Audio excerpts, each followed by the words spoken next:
제목으로 말씀을 증거합니다.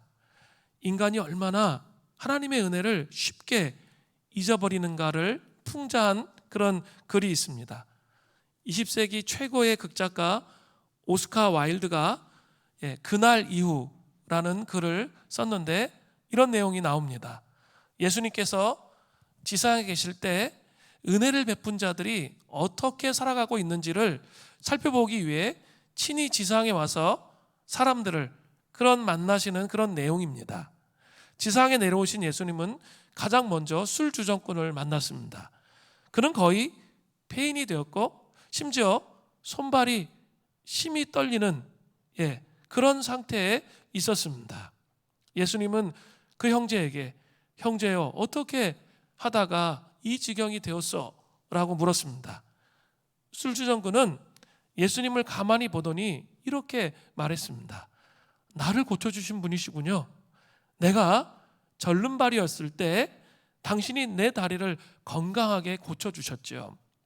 그런데 절름발이일 때는 구걸하며 살아도 부끄럽지 않고 그런 대로 살 수가 있었습니다. 하나 지금 두 발로 뛰면서부터 얻어먹을 수도 없고 마음에 맞는 직장도 없어 방황하다가 이처럼 되었습니다. 이렇게 말한 거예요. 충격적인 고백을 들은 예수님은 깊은 상념에 빠지셨습니다. 이번에는 갈릴리로 가셨습니다. 그런데 한 불량자가 선창에서 피투성이가 되어 싸우고 있는 광경을 목격했습니다. 그래서 예수님이 묻는 거죠. 대낮에 이게 무슨 짓이오? 이렇게 물으니까 그 불량자가 대답했습니다. 예수님이 아니십니까? 전에 앞을 못 보던 소경이었을 때 당신은 진흙을 발라 내 눈을 뜨게 해 주셨습니다. 그러나 정작 눈을 뜨고 나니까 보니까 세상 돌아가는 꼴이 차마 눈 뜨고 볼 수 없는 일이 너무나 많았습니다. 결국 화풀이 하다 보니까 이 꼴이 되었습니다. 이렇게 말했다는 거예요. 물론 이 이야기는 작가가 지어낸 이야기에 불과합니다. 그러나 하나님의 은혜를 은혜로 여기지 못하고 감사불감증에 빠져서 살아가는 현대인의 단면을 너무나 잘 보여주고 있습니다. 우리들은 어떠합니까? 하나님의 은혜가 아니면 살아갈 수 없는 그런 인생이었는데 어느 순간 우리도 모르게 우리의 입술에 원망과 불평과 불만으로 가득 찬 감사불감증에 빠진 그런 삶을 살고 있지는 않으십니까? 그래서 하나님은 추수감사 절기를 지키면서 다시 진심으로 마음 중심에서부터 감사를 회복하는 그런 삶을 살기를 원하십니다. 추수감사 절기는 초대교회 때부터 지킨 게 아니에요. 1620년 17세기 4월 5일 1620년 4월 5일 102명의 청교도들이 신앙의 자유를 찾아 유럽을 떠나는 것에부터 그 기원을 찾아볼 수 있습니다. 이들은 메이플라워라는 배를 타고 망망한 대를 항해하다가 도중에 51명이 죽었습니다. 그리고 장장 5,440km를 항해해서 미국의 뉴 잉글랜드 프리마우스라는 곳에 정박하게 되었습니다. 그러나 그곳에서의 삶이 넉넉하지가 않았습니다. 맹수의 위협, 원주민들의 공격, 또 질병과 싸우고 굶주림에 싸우다가 남은 사람의 반수가 또 죽게 됩니다. 그리고 1년이 지난 즈음에 한 49명만 생존하게 되었습니다. 1년의 세월이 지난 어느 날 그들은 처음으로 거둬들인 얼마 안 되는 곡식을 모아서 하나님께 감사 예배를 드렸습니다. 그 예배가 바로 이때쯤이에요. 이 예배가 바로 첫 추수감사 예배예요. 정말 힘들고 어렵고 고통 가운데 하나님께 드렸던 첫 예배, 그게 바로 추수감사 예배의 기원입니다. 여러 가지 어려운 고통과 역경의 상황 가운데서도 삶을 지켜주신 하나님께 진정한 감사를 올려드렸습니다. 어떻게 보면 하나님께 감사하기가 쉽지 않은 아주 열악한 그런 환경입니다. 오늘 본문 시편 118편도 고통과 역경의 상황 가운데 기도의 응답을 주신 하나님께 진심으로 감사를 올려드리는 그런 내용이 나옵니다. 함께 본문을 살펴보기를 원합니다. 자, 시편 118편은 시작하는 1절과 29절이 같은 말씀이 반복돼요. 그래서 수미 쌍관 구조, 같은 말씀이 처음과 끝이 같이 반복되기 때문에 그렇습니다. 이 구절들은 이 시편의 주제가 무엇인지 명확하게 보여주고 있습니다. 시편 118편 1절은 이렇게 시작되죠. 여호와께 감사하라. 그는 선하시며 그의 인자하심이 영원함이로다.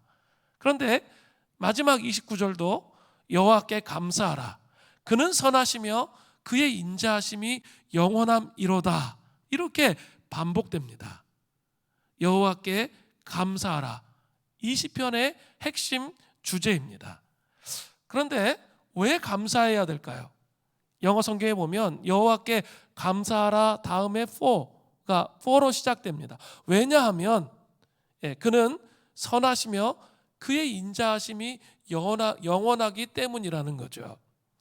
선하심에 해당하는 히브리어는 토부, 좋았더라, 힘이 좋았더라 할 때 그 좋았더라, 천지 창조하시고 그 토부입니다. 하나님께서는 선하시되 악한 것이 섞여 있지 않고 완벽하게 선하신 것, 좋으신 것, 그것을 표현하는 거죠. 또 인자하심은 많이 들어보셨죠? 히브리어로 헤세드, 언약의 기초에서 하나님께서 하나님의 백성을 사랑하시고 자비를 베푸시고 긍휼을 베푸신다는 거예요. 근데 그 사랑이 어때요? 영원하다는 거예요. 기분이 좋으면 사랑하고 기분 안 좋으면 사랑하지 않고 이게 아니라는 거예요.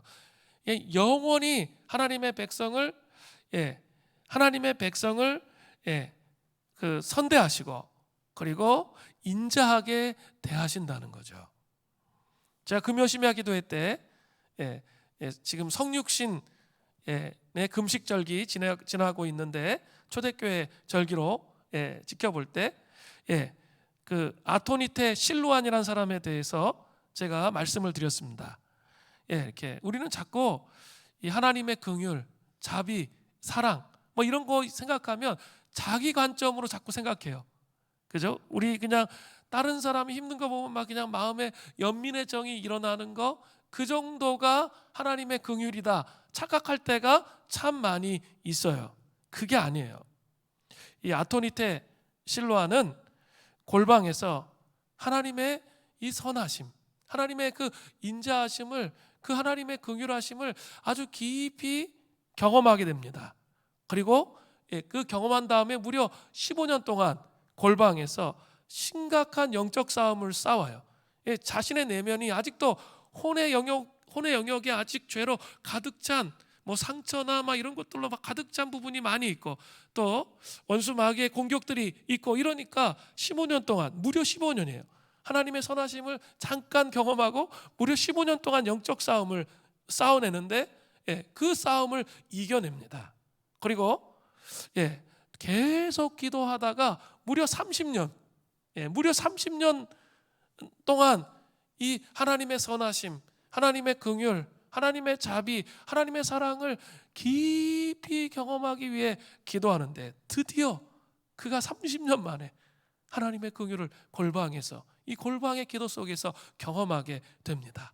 그래서 그는 하나님의 경륜 속에 있는 이 구원의 계획, 이 하나님의 구원의 계획에 대해서 다른 사람하고 나누지 않으면 견딜 수가 없는 거예요. 그 하나님의 자비, 우리를 구원하시기 위해서 성육신하시고 십자가에 못 박혀 죽으시고 부활 승천하셔서 다스리시는 그분을 나누지 않고는 견딜 수 없는 그 마음이 있어서 거의 잠도 안 자고 말씀 먹지도 않고 정말 그 하나님의 긍휼에 완전히 그 사랑에 푹 잠겨가지고 주변 사람들에게 나누기 시작했다는 거예요. 그런데 사람들이 이 사람의 얼굴을 보면 그냥 그 하나님의 긍휼을 느꼈대요. 얼마나 이 하나님의 긍휼, 하나님의 선하심, 하나님의 자비하심에 대한 갈망이 있었던지 이 사람을 그냥 보면 그 사람들이 그냥 옆에서 그냥 그 하나님의 긍휼하심을 경험할 정도였다라는 거예요. 그 정도의 긍휼이에요. 이 땅에 어떻게 보면 존재하지 않는 그런 긍휼이에요. 우리 인간의 수준의 그 긍휼이 아니라는 거예요. 그 긍휼을 우리에게 베푸시는 분이에요. 시편 기자는 이제 하나님이 선하시고 인자하심을 영원히 감사해야 됨을 이스라엘 공동체와 또 아론의 집 제사장들과 여호와를 경외하는 자들에게 확장시켜서 권면합니다. 그게 2절부터 4절이에요. 이제 이스라엘은 말하기를 내가 이런 하나님의 선하심과 하나님의 긍휼하심 이걸 경험해서 내가 감사하고 있는데 이스라엘 공동체도 그렇게 해야 된다는 거예요. 이스라엘은 말하기를 그의 인자심이 영원함이로다 할지로다. 이제 아론의 집 제사장들도 말하기를 그의 인자하심이 영원하다 할지로다. 이제 여호와를 경외하는 자는 말하기를 그의 인자하심이 영원하다 할지로다. 그 인자하심이 영원하다라는 그 자기 안에 경험한 그 경험을 어떻게 해요?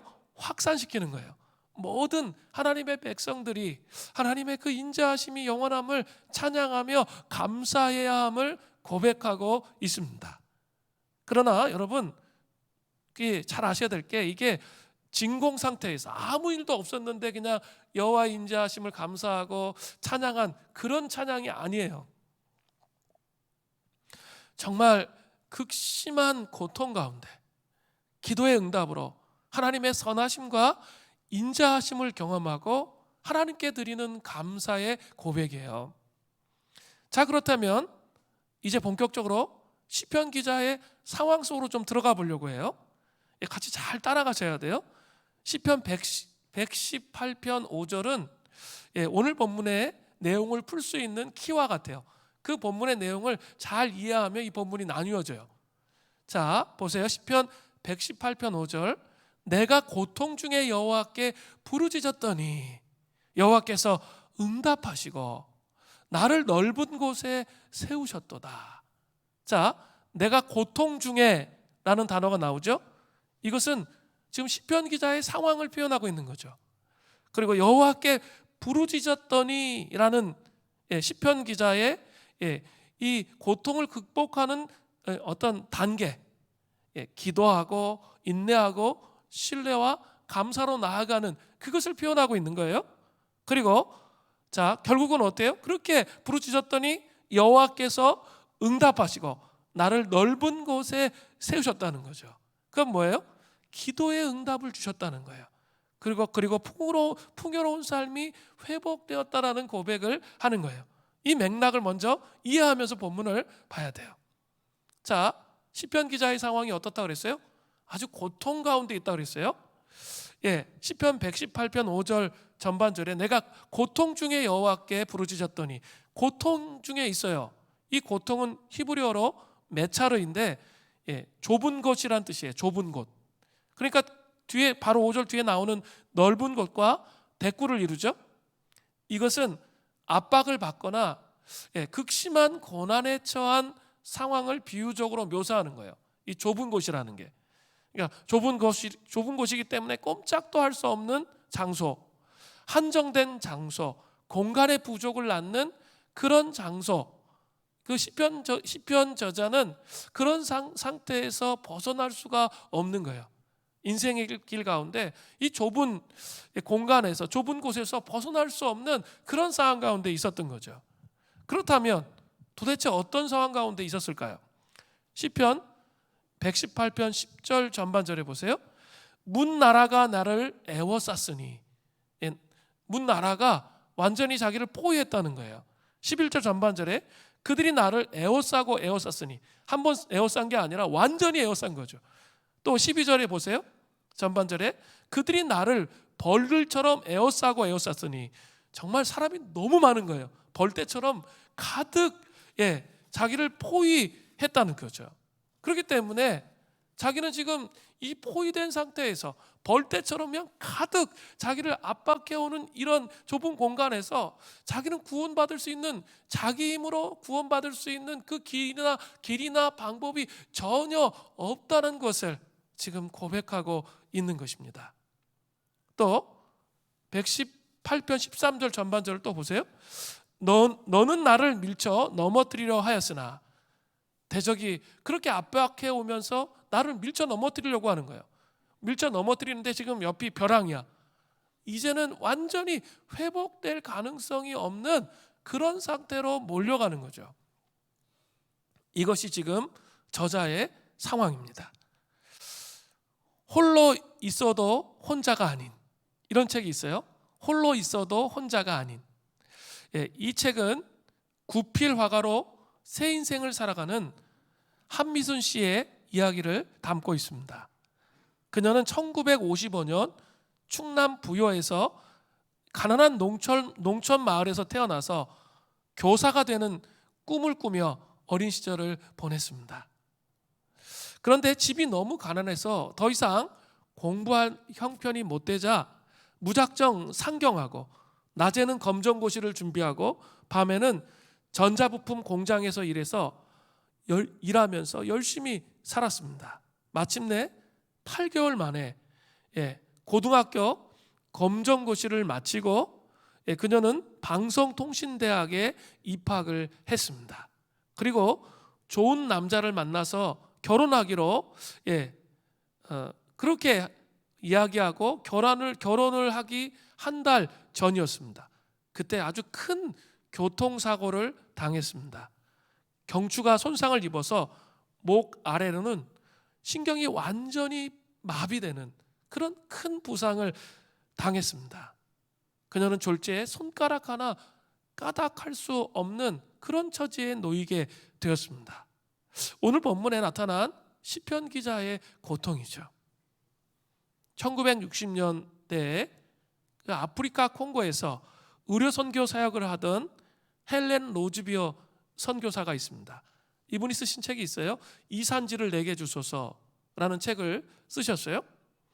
어느 날 밤 다시는 기억하고 싶지 않은 끔찍한 일을 당했습니다. 병원 건물을 접수한 게릴라군에게 잡혀서 다섯 달 동안에 인정사정 없이 매질을 당했고 성폭행까지 당하는 그런 수모를 겪었습니다. 헬렌은 반군들에게 사로잡혀서 그 고통 속에 있었던 그 캄캄한 밤을 절대 잊을 수가 없었습니다. 처음에 그녀는 하나님께서 자신을 버렸다고 그렇게 생각했습니다. 왜 이런 일이 일어나게 되었을까? 왜 하나님은 침묵하시고 아무 일도 하시지 않았을까? 하나님이 개입하셔서 잔혹한 사태가 더 이상 진행되지 않도록 막아주실 수 있었는데 왜 그렇게 하지 않으셨을까? 이런 생각이 머릿속에 가득 차면서 아주 깊은 고통 속에 휩싸였어요. 아니, 그런 선교사였잖아요. 하나님의 일을 한다고 나갔는데 여러분, 이런 일을 겪는다는 게 여러분 상상이나 되세요? 상상할 수 없는 일이죠. 오늘 본문에 나타난 시편 기자의 고통과 같습니다. 사방으로 적에게 포위되어 있고 이제 끝장날 것 같은 그런 상황 가운데 놓였다는 거죠. 이런 상황 가운데 시편 기자는 어떻게 이 상황을 극복할 수가 있었을까요? 이 시편 기자는 이제 부르짖는 기도와 인내와 신뢰와 선제적 감사를 통해 이 고통을 극복해 나가기 시작합니다. 자, 보세요. 시편 118편 5절 중반절을 보세요. 고통 가운데 어떻게 했어요? 여호와께 부르짖었더니 라고 되어 있어요. 시편 기자는 지금 고통을 만나고 이 고통이 너무 크니까 그냥 침묵하고 있을 수가 없었어요. 그러니까 어떻게 합니까? 고통 가운데 하나님 앞에 큰 소리로 부르짖는 거예요. 그러나 여러분 아셔야 될 것이 있어요. 시편 기자는 단순하게 하나님께 부르짖기만 한 것은 아닌 것이 분명합니다. 부르짖는 기도의 원리를 좀 아셔야 되는데, 부르짖는 기도는 뭐예요? 분출하는 기도예요. 자기의 감정을 분출하는 거예요. 자기 마음속에 들어오는 원망과 좌절, 낙심을 이렇게 하나님 앞에 분출하는 거예요. 이게 막 파도처럼 막 상황이 너무 힘들면 파도처럼 막 원망이 막 몰려오잖아요. 나를 삼켜버리잖아요. 여러분 그런 거 경험하세요? 그냥 이렇게 삼켜버려요. 원망, 불평, 불만이. 그러면 내가 부르짖고 싶어도 부르짖는 기도 하기가 진짜 어려워요. 진짜 안 돼요. 소리가 안 나. 일단은 너무 눌려가지고. 그런데 시편 기자는 어떻게 한 거예요? 정말 자기 마음속에 가득 찬 그 절망과 좌절, 낙심을 부르짖어 기도하면서 먼저 풀어내고 있는 거예요. 이 자기의 답답함을 하나님 앞에 아뢰는 거죠. 그게 시작이에요. 그리고 그 다음에 가야 될 게 뭐죠? 인내예요. 부르짖어서 자기 마음에 있는 원망과 불평과 불만을 쏟아내고 그 다음으로 가야 될 여정은 바로 인내하는 거예요. 페네롱이라는 영성가는 이렇게 말했어요.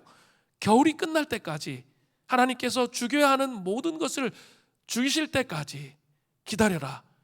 그러면 봄이 모든 것을 소생시킬 것이다. 아주 심오한 말인데요.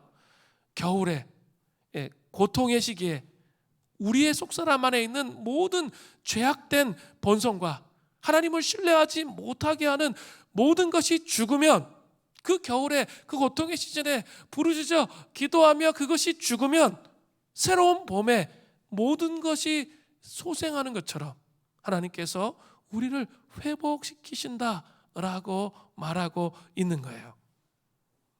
시편 기자는 부르짖어 기도하면서 첫 번째로 해야 될 일이 마음속에 채워야 될 그 공간에 인내를 채운 거예요. 인내. 기다리는 거죠.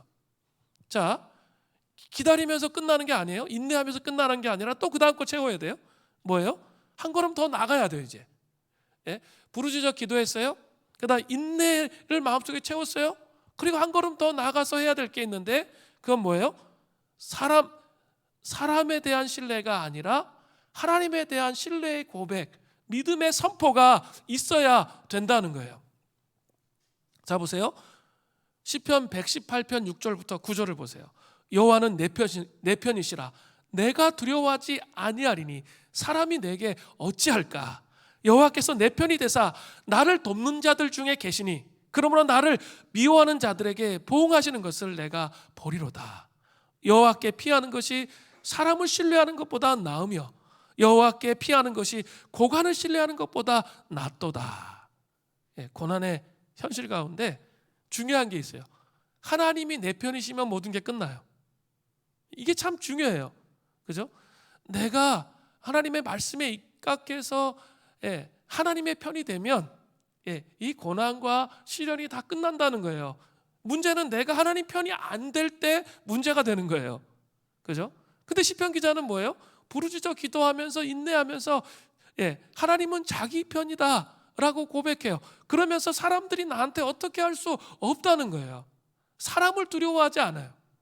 그죠? 우리는 현실이 어렵고 힘들면 어때요? 사람이 너무 두려워. 그 사람이 무서워. 그리고 또 어떻게 합니까?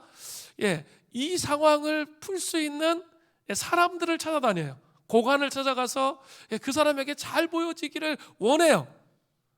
근데 그렇게 해서 문제가 풀리는 게 아니라는 거예요. 그렇게 문제가 풀리는 게 아니라 고관보다 우선 신뢰해야 할 분이 있는데 그분이 바로 하나님이시라는 거예요. 사람을 신뢰하고 사람을 쫓아다니며 하나님이 우리 편이 되시지 않아요. 그러면 그 문제를 이기거나 극복할 수가 없다는 거예요. 하나님이 우리 편이 되도록 그렇게 선포하며 하나님에 대한 신뢰를 고백해야 되는 거예요. 또 시편 기자는 무려 3번이나 수많은 적으로부터 에워싸인 상황을 여호와께서 끊어주실 것을 믿음으로 선포하며 고백해요. 시편 118편 10절 후반절을 보세요. 내가 여호와의 이름으로 그들을 끊으리로다. 또 11절 후반절. 내가 여호와의 이름으로 그들을 끊으리로다. 반복적으로 고백하죠. 또 12절 후반절. 내가 가시덤불에 불같이 다 없어졌나니. 현대인의 생각해 보니까 대적들, 그들이 불에 타는 가시덤불처럼 급히 소멸될 것이니. 그들이 막 에워싸고 있는데 그들이 가시덤불이 불에 타면 금방 다 소멸되잖아요. 그렇게 소멸될 거라는 거예요. 그러면서 그가 믿음으로 선포하죠. 내가 여호와의 이름으로 그들을 끊으리로다. 믿음으로 선포해요. 이게 아주 중요해요. 인내하면서 하나님을 신뢰하면서 믿음으로 선포하는 거. 지금 그 고백을, 믿음의 선포의 고백을 하고 있어요. 여러분 보혈기도문 잘 하고 계세요? 이 보혈기도문의 의미가 무엇입니까? 그 보혈기도문의 내용이 전부 성경에 있는 거잖아요. 지금 내가 그런 상태가 아니야. 나의 상태는 감정적으로 막 힘들고 어렵고 생각이 복잡하고 이런 상태에 있는데 거의 것입니다 이렇게 돼 있잖아요. 그죠? 지금 나는 그 상태에 있지 않지만 내가 믿음으로 그렇게 될 것을 선포하기 시작할 때 어떻게 되는 거죠? 그렇게 되는 거예요. 지금 시편 기자가 고백하는 것처럼 이 잘 안 되는 거죠. 한 번 갖고 그 믿음의 이 고백이 안 되는 거예요. 그러니까 3번씩이나 반복하는 거죠. 그러면서 그 자기 영혼의 존재의 중심에 이 마음이 새겨질 때까지 그렇게 믿음으로 선포하며 기도하는 거예요. 이게 보혈기도문의 원리예요. 그렇게 선포했어요. 자, 선포하고 그 다음에 끝나는 게 아니에요. 그 다음에 또 나가요. 한 발 더 나가서 이제는 아직 기도의 응답이 오지 않았지만 선제적 감사의 고백을 하는 거예요. 선제적 감사의 고백. 시편 118편 13절 후반절부터 14절이에요. 여호와께서는 나를 도우셨도다. 여호와는 나의 능력과 찬송이시요 또 나의 구원이 되셨도다. 아직 뭐예요? 지금 도움을 받은 상태예요? 받지 못한 상태예요? 아직 도움을 받지 못한 고통 가운데 있는 상태이지만 뭐 하는 거예요? 선제적으로 감사의 고백을 하는 거예요. 여호와께서 나를 도우셨다는 거죠. 믿음으로 선포하고 감사의 고백. 하나님 그렇게 하실 거라는 고백을 하는 거예요. 여호와는 나의 능력과 찬송이니 또 나의 구원이 되실 것을 아직 그렇게 이루어지지 않았지만 그렇게 될 것을 믿고 선포하는 거죠. 아직 고통 가운데 있지만 하나님을 신뢰함으로 하나님께서 이루실 것을 믿고 감사의 고백을 하는 거예요. 그게 선제적 감사의 고백이에요. 감사 중에 정말 위대한 감사가 여러 가지가 있는데 그 중에 하나가 뭘까요? 선제적 감사의 고백을 하는 거예요. 지금 나의 삶에는 그런 일이 있지 않고 고통 속에 아직 있어요. 그러나 하나님께서 하실 그 일을 바라보면서 감사의 고백을 하는 것, 이것처럼 위대한 것은 없어요. 근데 그 선제적 감사의 고백을 하기 위해서 뭐부터 시작한 거죠? 부르짖어 기도했어요. 부르짖어 기도하면서 인내했어요. 그리고 하나님에 대한 신뢰의 선포, 마음의 중심에 하나님의 말씀이 새겨지도록 신뢰의 선포를 했어요. 그 다음에 선제적 감사가 오는 거예요. 이 순서대로 와요. 그냥 선제적 감사 이렇게 하고 버티기가 쉽지가 않아요. 이 여정을 통해서 이루어지는 거죠. 이렇게 되면 아빌라의 테레사가 이 고통의 달콤함을 고백하거든요. 이 영성가 아빌라의 테레사가 고통의 달콤함에 대해서 이렇게 고백합니다. 주님께서는 당신이 사랑하시는 자들에게 고통을 주시나이다. 그러나 이 모든 고통도 당신이 그 후에 주시는 것에 비하면 아무것도 아닙니다. 가치 있는 것이 비싼 것은 당연합니다. 더욱이 고통이 우리의 영혼을 깨끗하게 한다면 그 고통은 한 방울의 물처럼 작은 것입니다. 영혼은 고통이 귀하다는 것을 느낍니다. 너무나 귀해서 받을 자격도 없다는 것을 압니다. 이것을 알기에 이 세상에서 기쁘게 고통을 견딥니다. 그 고통을 통해 하나님의 섬김을 받으셔야 한다는 말입니다. 이런 고백을 할 수 있게 되는 거죠. 정말 존재 중심에서부터 하나님을 신뢰하면서 선제적 감사를 하게 될 때, 그 아무도 고통을 원하지 않는데 그 고통에 대해서 이 고통이 끝난 후에 하나님께서 주실 그 은총과 은혜를 기억하면서 이렇게 고백할 수 있는 사람이 되는 거죠. 자, 이제 시편 기자는 이런 고통의 극복을 위한 몸부림의 노력이 있었어요. 그런 이후에 드디어 시편 기자는 기도의 응답을 받습니다. 그 기도의 응답으로 풍요로운 삶이 회복됩니다. 시편 118편 5절 후반절에 여호와께서 응답하시고 나를 넓은 곳에 세우셨도다. 자, 아까 넓은 곳과 좁은 곳이 이렇게 대꾸를 이룬다 그랬죠? 그건 뭐예요? 이 좁은 곳은 꼼짝할 수 없는 장소, 한정된 장소, 공간의 부족, 정말 어떤 문제를 해결할 수 없는 장소였다면, 넓은 곳은 뭐예요? 이제 고통에서 벗어난 그런 장소에 지금 자기가 있다는 거죠. 기도의 응답을 받았다는 거예요. 자, 기도의 응답을 받고 시편 기자는 먼저 하나님을 찬양해요. 시편 118편 15절부터 16절이에요.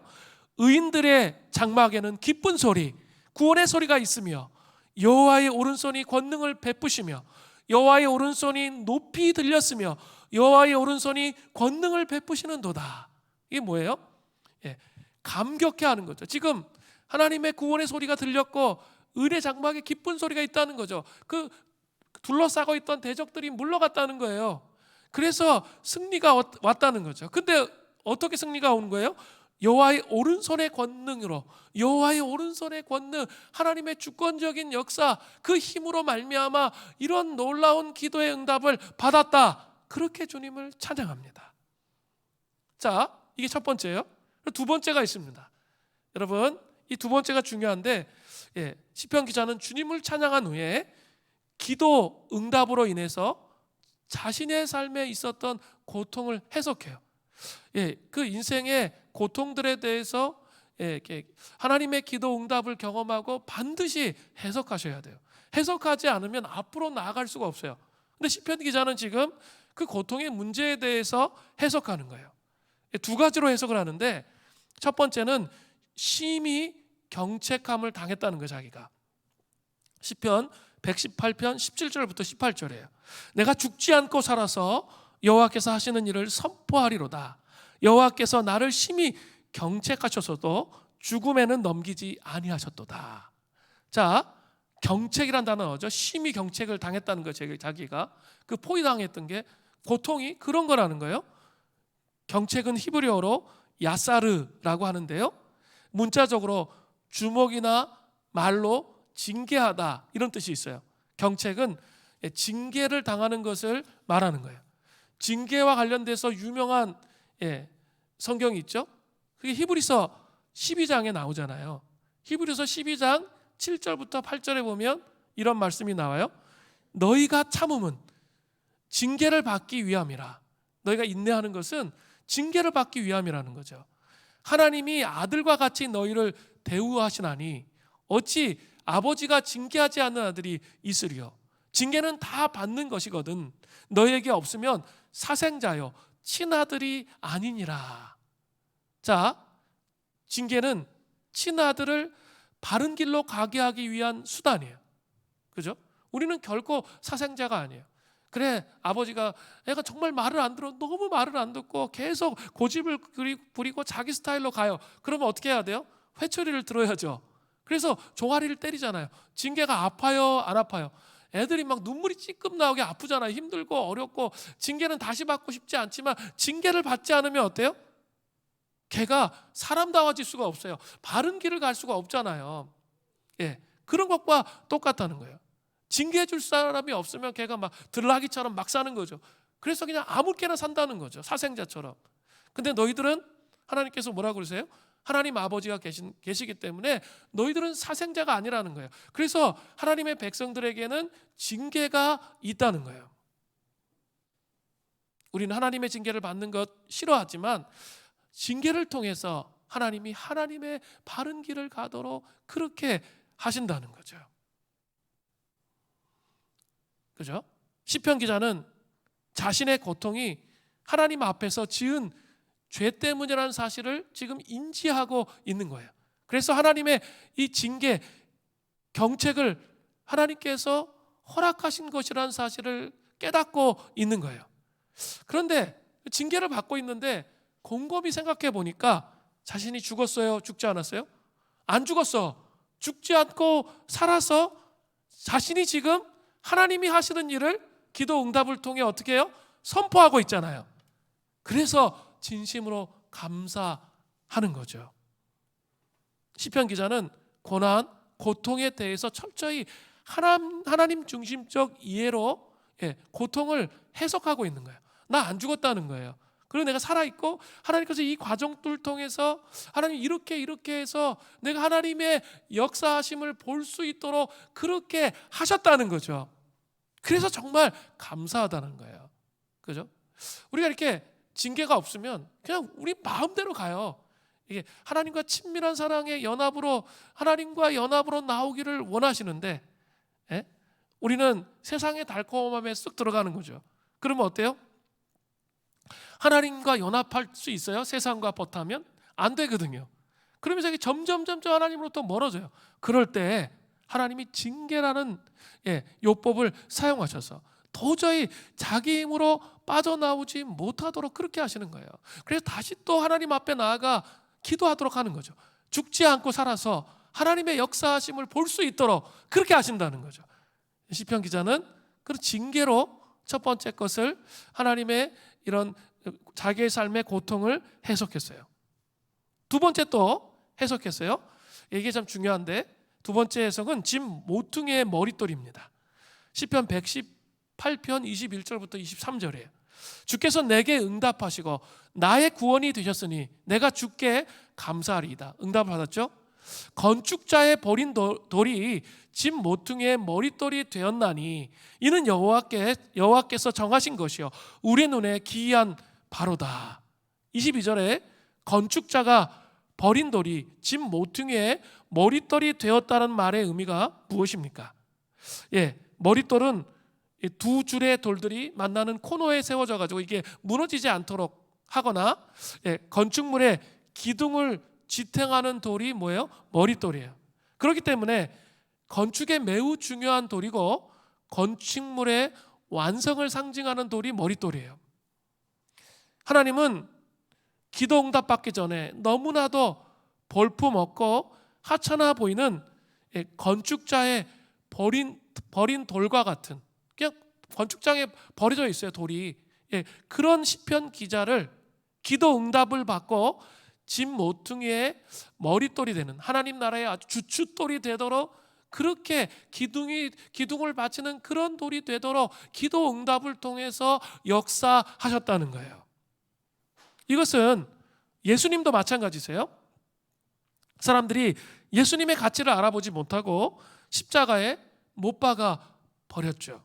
그러나 하나님께서 그 예수님을 부활하게 하시고 승천하게 하셔서 예수님을 지극히 높이셨습니다. 우리도 마찬가지입니다. 우리의 삶이 건축자의 버린 돌 같아. 여러분 그렇게 느끼시는 분 있어요? 삶이 너무 황무하고 황폐하고 그냥 쓸모가 없는 것처럼 느껴지고 던져져 버린 것처럼 그렇게 느끼는 건축자의 버린 돌처럼 고통스럽게 느껴지는 그런 분들이 계세요? 그렇다면 여러분에게 필요한 게 뭘까요? 짐 모퉁이의 머릿돌이 되도록 하나님 앞에 시편 기자처럼 어떻게 해야 돼요?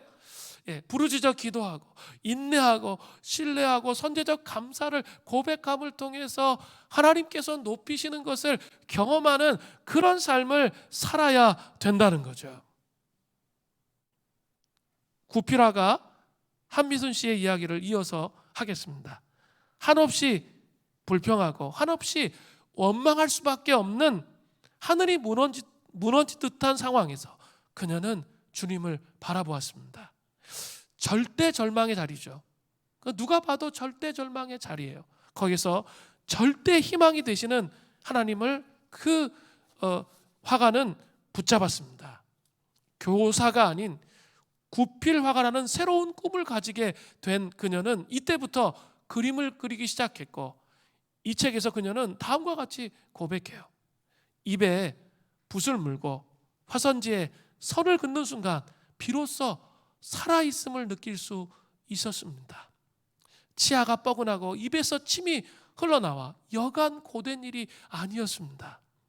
입안이 다 헐고 진물이 나 하루에도 수십 번 붓을 뱉어버리고 싶었지만 고통 속에서 희망을 주시는 하나님께 감사하면서 다시 붓을 물었습니다. 사실 뜻밖의 찾아온 고난으로 왜 하필 나에게 이런 일이 벌어졌을까? 절망하며 수없이 삶을 포기하고 싶었습니다. 그럼에도 불구하고 살아있음에 감사했습니다. 뒤를 돌아보니 필요를 채우시는 하나님의 손길이 언제나 함께했다는 것을 깨달았습니다. 이제는 혼자 있어도 혼자가 아닙니다. 그래서 그 책 이름이 그런 거예요. 혼자 있어도 혼자가 아닙니다. 생명을 주신 하나님을 찬양하며 감사와 영광을 돌려드립니다. 이런 고백을 했어요. 한미순 씨는 건축자의 버린 돌이 집 모퉁이의 머릿돌이 되었습니다. 하나님 나라의 아주 주춧돌, 기둥을 바치는 그런 돌이 되었다는 거죠. 기도의 응답을 통해서 끝까지 기다리고 인내함을 통해서 그가 그런 삶을 살게 되었다는 거예요. 또 헬렌 로즈비어 선교사의 이야기도 이어서 하겠습니다. 헬렌은 시련 가운데 하나님께서 이렇게 말씀하시는 것 같은 느낌을 받았습니다. 헬렌, 그럼에도 불구하고 너 나에게 감사할 수 있니? 내면에 이런 음성이 계속 들렸습니다. 하나님은 그곳에서 자행되고 있는 악에 대해서 감사하라고 하신 것이 결코 아닙니다. 하나님이 이유를 말해주지 않으셔도 하나님을 의지해서 나아가 고통을 이겨내고 승리할 수 있으리라는 믿음으로 하나님께 감사할 수 있느냐라는 것이에요. 헬렌은 하나님의 말씀에 응답하며 감사를 선택했습니다. 이 모든 상황 속에서 하나님의 인도하실 것을 믿음으로, 모든 것이 합력하여 선을 이룰 것을 믿음으로 감사를 선택하게 되었습니다. 이것이 바로 뭘까요? 그럼에도 불구하고, 지금 내가 정말 깊은 고통의 속에 있음에도 불구하고, 선제적 감사보다 더 위죠. 그럼에도 불구하고, 고통 가운데 있음에도 불구하고 하는 감사예요. 이렇게 새 힘을 얻은 헬렌은 이후에 다시 콩고로 돌아가서 1973년까지 콩고 사람의 건강과 영적 성장을 위해서 온몸을 바쳐 헌신했어요. 성폭행을 당하고 구타를 당하는 그런 자리에 여러분 다시 돌아갈 수 있어요. 인간적으로 그 트라우마 때문에 돌아갈 수가 없는 거예요. 상식적으로 그렇게 할 수 없는데 헬렌 로즈비어 선교사는 기꺼이 그 자리에 돌아가서 그들의 영혼을 다시 품고 섬기며 온몸 바쳐 평생을 헌신했다는 사실이에요. 하나님은 헬렌 로즈비어 선교사를 건축자의 버린 돌이었는데 그를 집 모퉁이의 머릿돌, 하나님 나라의 그 주춧돌, 기둥을 바치는 그런 돌이 되도록 이끌어 주셨다는 거죠. 놀라운 일이에요. 시편 기자는 이제 마지막으로 기도의 응답을 받은 후에 세 번째, 예배의 깊은 감격의 회복이 있었습니다. 시편 118편 19절부터 20절을 보십시오. 내게 의의 문들을 열지어다. 내가 그리로 들어가서 여호와께 감사하리로다. 이는 여호와의 문이라. 의인들이 그리로 들어가리로다. 자, 의의 문은 20절에 보면 여호와의 문이에요. 그건 뭘 의미하냐면 성전의 문, 성전에 들어가는 문을 의미하는 거예요.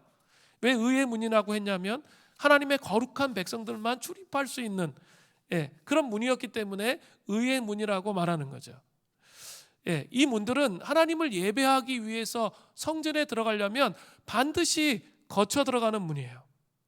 이것은 시편 기자가 고통 중에서 더 이상 살아서 예배드릴 수 없는 그런 상황 가운데 있다가 기도의 응답으로 다시 그 포위됐던 적들이 다 물러가고 하나님 앞에 예배드리러 나아가면서 감격해서 표현하는 고백이에요. 우리 그런 거 있잖아요. 우리가 육신이 병들어가지고 한 1년 동안 병 치료하느라고 예배를 드리지를 못하게 됐어요. 그러다가 병이 치유되고 그 예배 자리에 다시 딱 나와서 앉으면 어떨까요? 뭐 임재가 좀 흐릿해. 그래도 있죠. 이루 말할 수 없는 감격이 있어요. 자기 기도의 응답이 있고 살아있는 간증이 있기 때문에 마음속에 있죠. 그냥 예배 자리에 앉아서 주님 불러도 이렇게 눈물이 나는 거죠. 감동이 되고. 지금 시편 저자의 상황이 그런 상황이에요.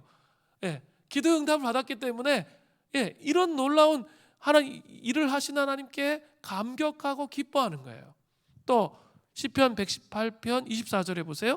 이날은 여호와께서 정하신 것이라 이날에 우리가 즐거워하고 기뻐하리로다. 시편 기자는 온전한 예배를 드리러 나가서 이날은 여호와께서 정하신 날이라는 거예요. 이 안식일이 너무나 소중한 날이라는 거예요. 우리가 즐거워하고 기뻐하면서 예배드리자. 사람들에게 그렇게 말하는 거예요. 그리고 그 예배 가운데 시편도 저자는 하나님께 간구해요. 118편 25절을 보세요. 여호와여 구하옵나니 이제 구원하소서. 여호와여 우리가 구하옵나니 이제 형통하게 하옵소서. 뭡니까? 지금도 아직도 그 어려움 가운데 있는 거예요? 아니에요. 어려움 가운데 있는 것이 아니라 이제 그 어려움을 다 극복한 거예요. 그리고 너무나 감격스러워가지고 하나님께서 계속적으로 자기의 삶들, 우리들의 삶을 지키시고 보호해달라고, 형통케 해달라고 그렇게 기도하고 있는 거예요. 또 예배 가운데 또 뭐가 있죠? 공동체적 그 교제가 있잖아요. 그래서 시편 118편 26절에 보면 이렇게 돼 있어요. 서로 모인 서로를 축복하기 원하는 거예요. 여호와의 이름으로 오시는 자가 복이 있으며 우리가 여호와의 집에서 너희를 축복하였도다. 여호와의 이름으로 오는 자가 복이 있도다. 이 고백을 주의 성전에 모여 있는 거기 자리에 있는 사람끼리 서로 되뇌이면서 말하라 이렇게 말하는 거예요. 그러면서 서로를 진정으로 축복하기를 원하는 진정한 성도의 교제가 예배 가운데 일어나기를 원하는 그 고백을 시편 기자가 지금 하고 있는 거예요. 그리고 이제 그 예배의 하이라이트로 나가는 거죠. 감사제로 주님께 감사하는 예물을 드리는 거죠. 시편 118편 27절부터 28절이에요. 여호와는 하나님이시라 그가 우리에게 빛을 비추셨으니 밧줄로 절기제물을 제단불에 맬지어다. 주는 나의 하나님이시라 내가 주께 감사하리이다. 주는 나의 하나님이시라 내가 주를 높이리이다. 여기 27절에 밧줄로 절기제물을 제단불에 맬지어다. 이거는 감사제를 드리기 위해서 희생제물을 제단에 묶는 그것을 의미하는 거예요. 그리고 제단에서 제물이 타는 동안에 어떤 고백을 하는 거예요? 감사제를 드리면서 제물이 탈 때 28절의 고백을 하는 거예요. 그 앞에서 제물을 보면서 주는 나의 하나님이라 하나님이시라 내가 주께 감사하리다. 주는 나의 하나님이시라 내가 주를 높이겠습니다. 주님 감사합니다. 주님 이렇게 하나님 역사하셔서 응답해 주셔서 감사합니다.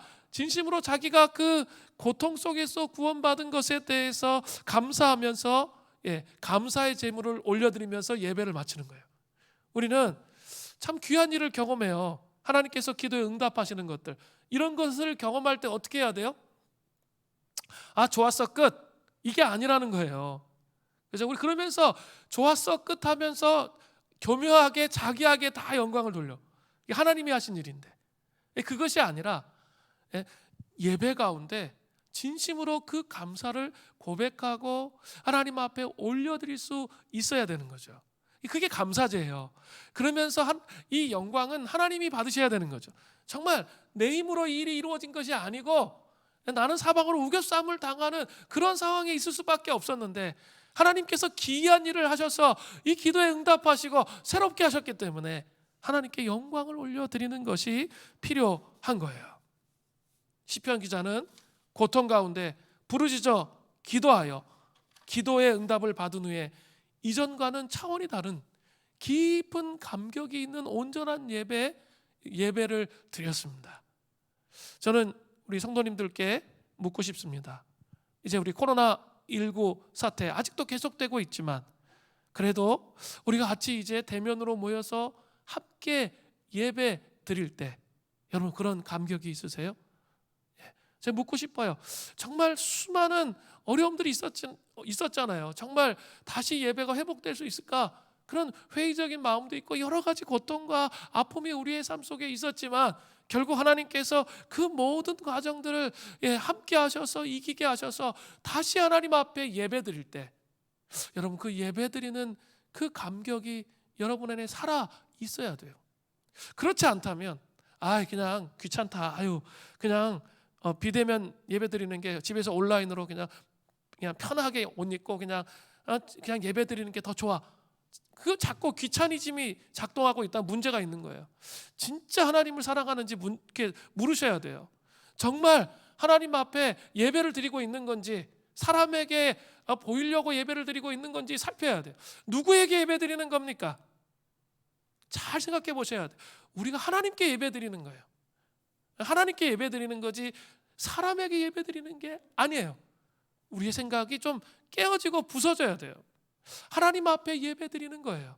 그러면 그 하나님께 합당한 영광을 돌려드릴 수 있는 예배를 드려야 돼요. 그것이 필요해요.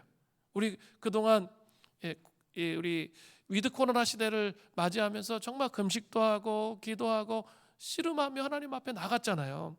왜 나갔어요? 그 위드 코로나 시대를 이제 맞이하면 우리가 함께 모여서 예배할 때 더 풍성한 하나님의 임재 가운데 하나님 앞에 온전한 예배를 드리고 감사의 제물을 하나님께 올려드리기 위해서 우리가 그런 시간을 가진 거예요. 오늘도 찬양하면서 그 찬양 속에 하나님이 정말 임재해 주시는 것을 저는 느꼈어요. 하나님께서 좀 풍성하게 임재해 주시고 우리 임직식 가운데도 풍성하게 임재해 주시고 계속 하나님께서 이 공동체가 함께 모여서 예배할 때 계속 임재해 주시는구나를 느끼고 있어요. 그런데 그 임재해 주시는 게 누구에게 집중하기 위한 거입니까? 이걸 잘 생각하라는 거예요.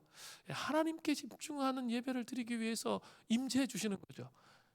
하나님과 온전한 그 연합으로 들어가서 하나님을 사랑하고 하나님을 바르게 섬기도록 하기 위해서.